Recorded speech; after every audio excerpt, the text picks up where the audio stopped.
believe people play with people intelligence the way they play with people intelligence and intellect.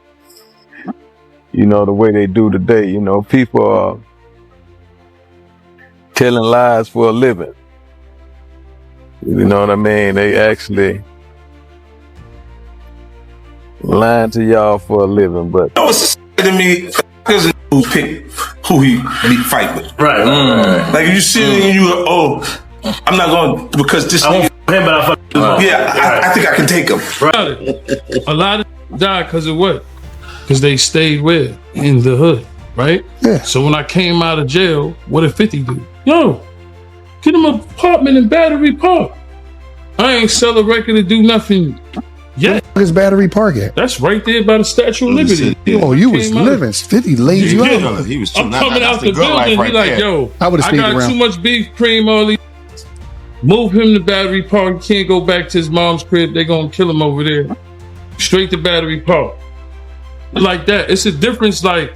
Tony Yayo just pulled up and lit a fire under J. Prince, exposing what might be the wildest extortion plot hip-hop's ever seen. No cap, it's crazy.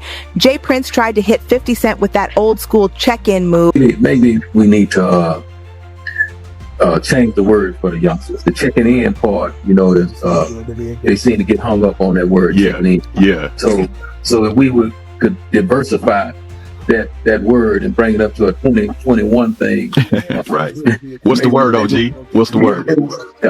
Maybe we may want to tell them they need to get connected. You know what I mean? Yeah. Maybe that's the proper word, connected, properly connected. Yeah. Or whatnot. Yeah, they get tripped up on the semantics. Yeah, they get stuck. I mean, right there, you stuck. So then you stuck on stupid, right? Yeah. You're stuck on stupid, and you're not using your powers.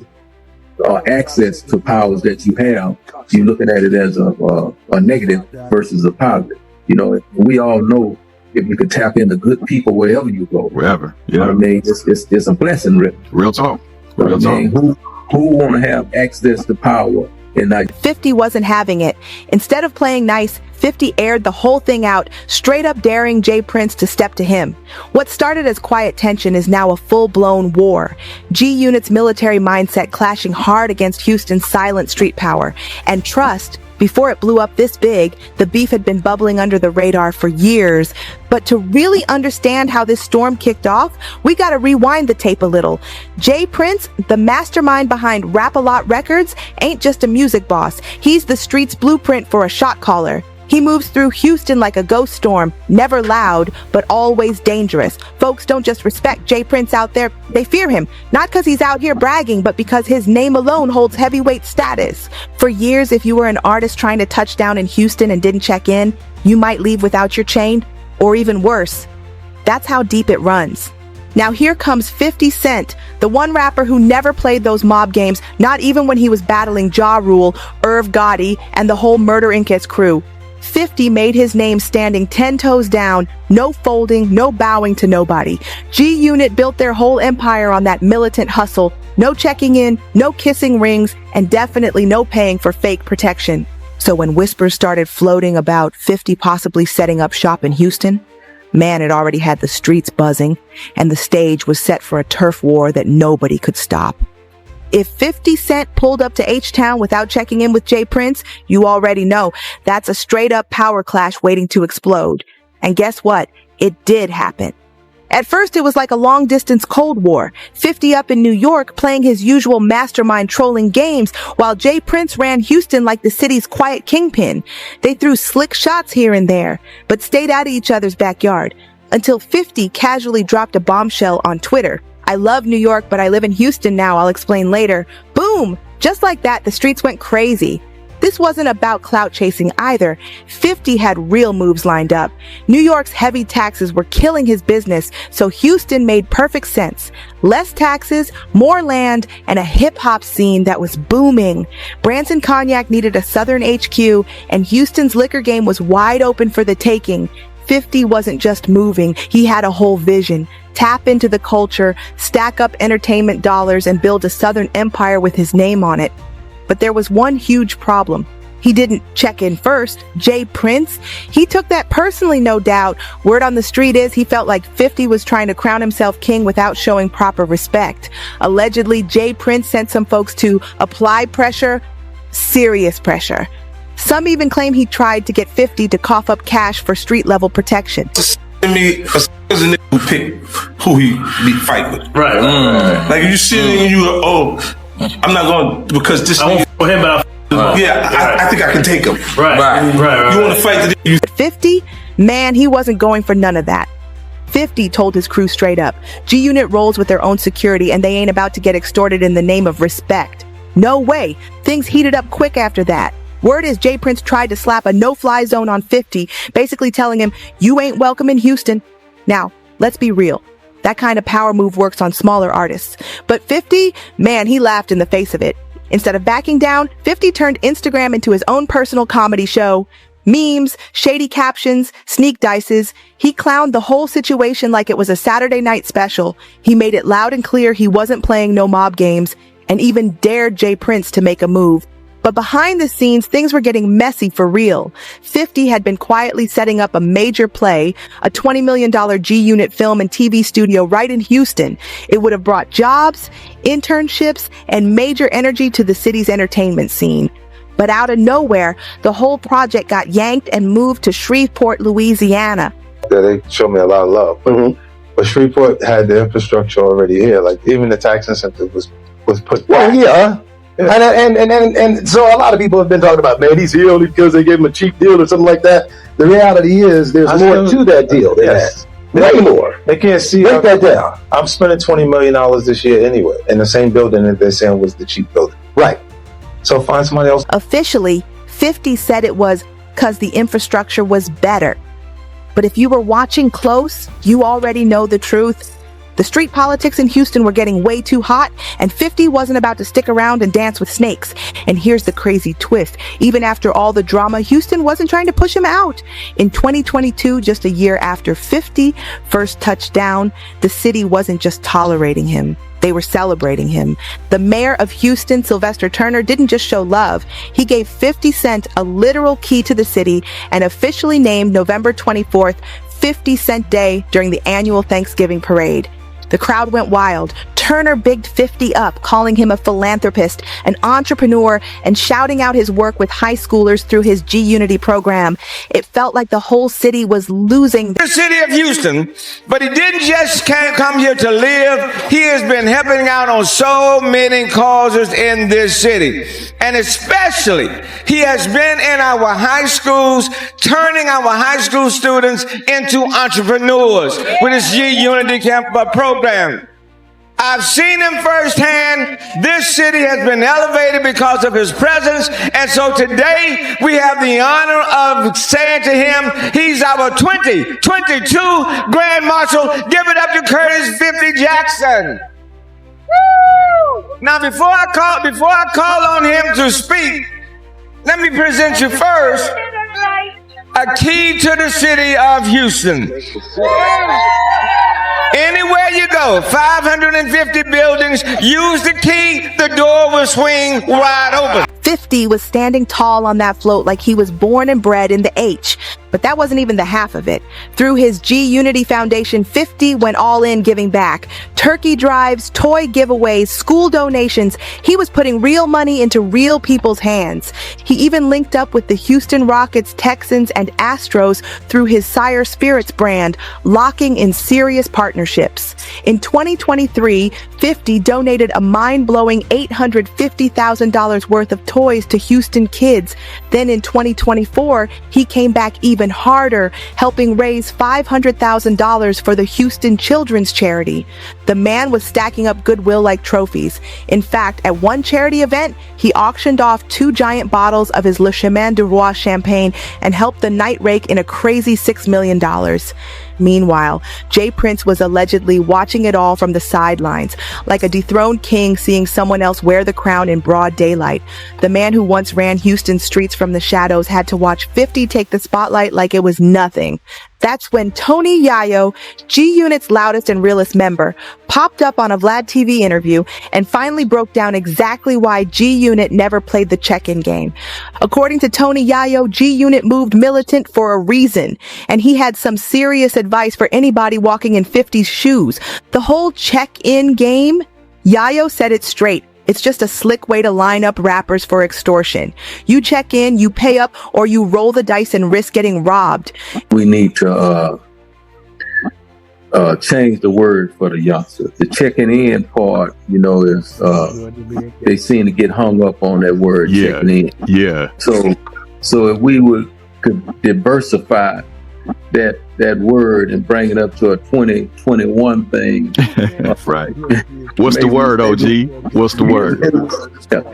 Maybe we may want to tell them they need to get. Jay Prince built his whole legend off the idea that he was protecting artists when they touched down in Houston. He crowned himself the king of H-Town and set up this fake-friendly check-in system.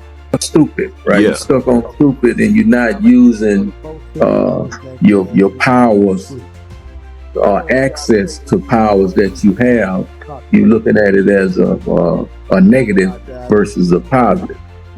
We all know if you can tap into good people wherever you go. Wherever. Yeah. You know what I mean? It's a blessing, Rip.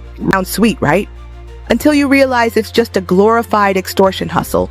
The unspoken rules: if you're an artist visiting Houston, you're expected to check in with Jay Prince's people, show some respect, and by respect, they mean open your pockets. They said it was all about keeping you safe, making sure if your chain disappeared, it came back. But come on, if you don't check in, that's when things start getting ugly real fast. Yayo even brought up Pop Smoke's tragedy as a warning. When artists don't lock down their own security and instead lean on shady street alliances, they turn into walking targets. He made it crystal clear. When you depend on street protection, there's always strings attached. And if something goes sideways, don't expect nobody to come save you. Yayo didn't stop there. He warned that all this mob tie talk and gangster play acting was just bait for the feds. This ain't the 90s anymore. When you start dealing with mafia-style extortion and setting up artists, you're flirting with serious RICO charges. Plain and simple, Yayo said it loud. G-Unit wasn't playing those games. They'd rather stay dangerous, roll with their own people, and owe no favors to street dudes with hidden agendas. And this is where things got real ugly. NBA YoungBoy pulled up to Houston on business, no check-in, no tapping in, and just like that, chaos hit. His spot got ran through, chain snatched, cash gone, car keys missing like magic. Don't turn me down.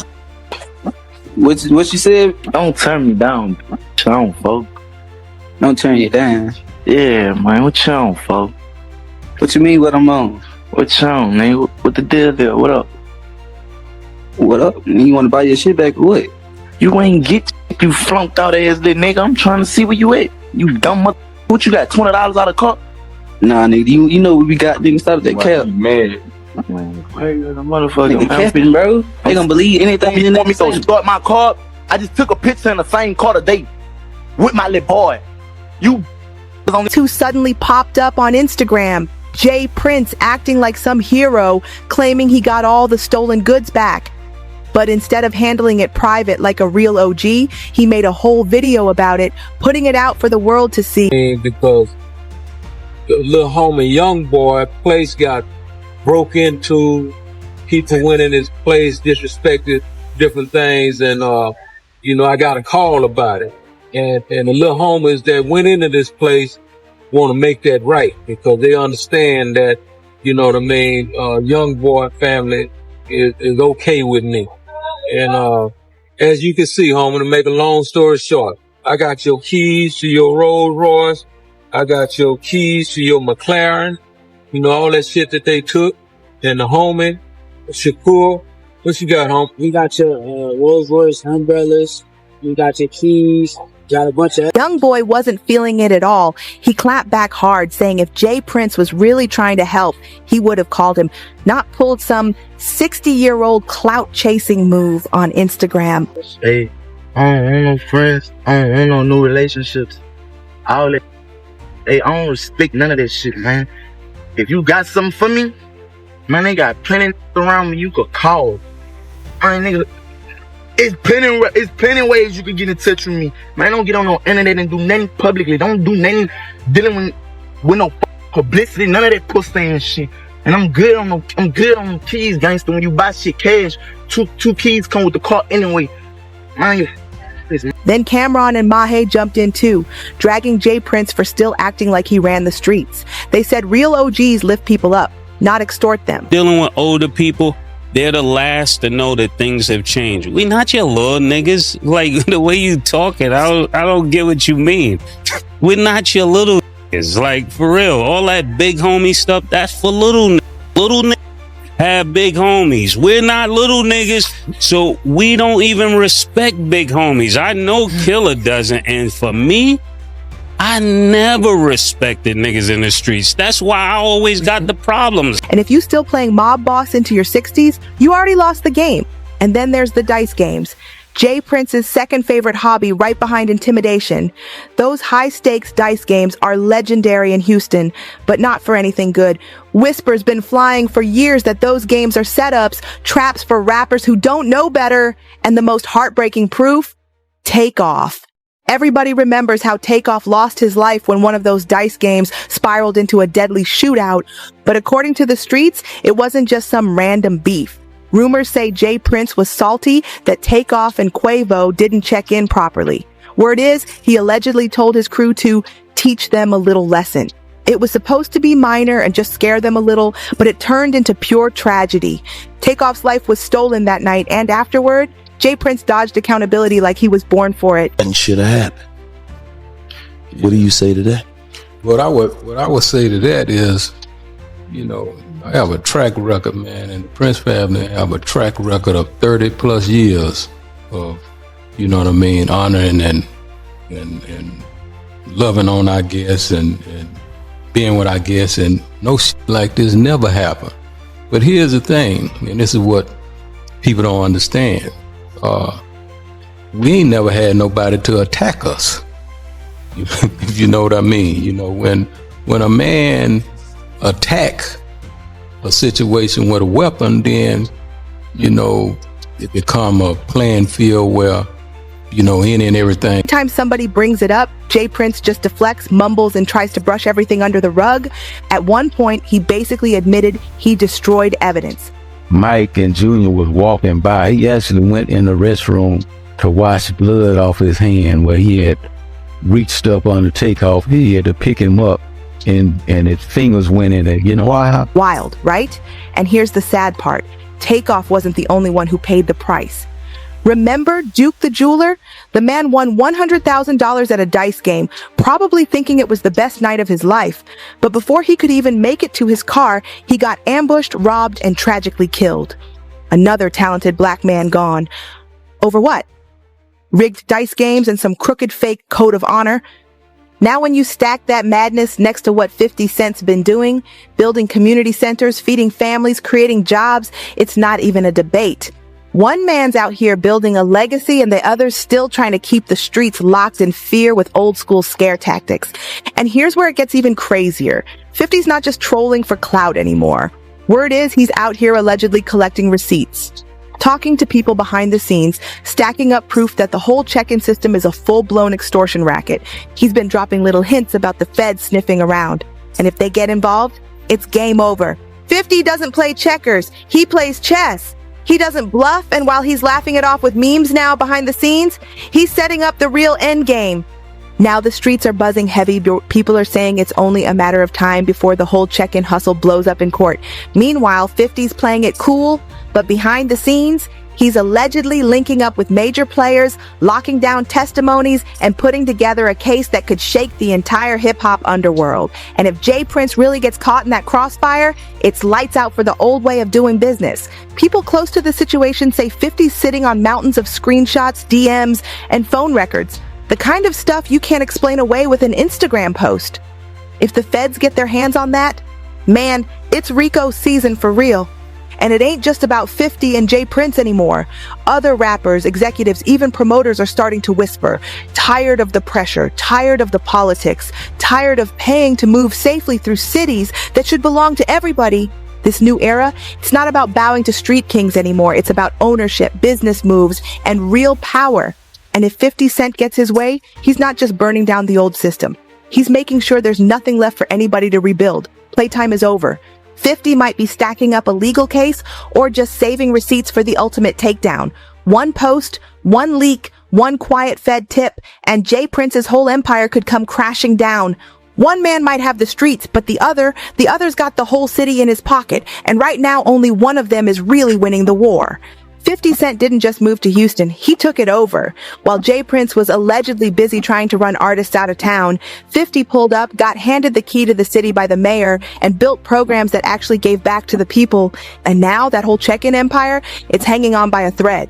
So the real question is, who really runs Houston now?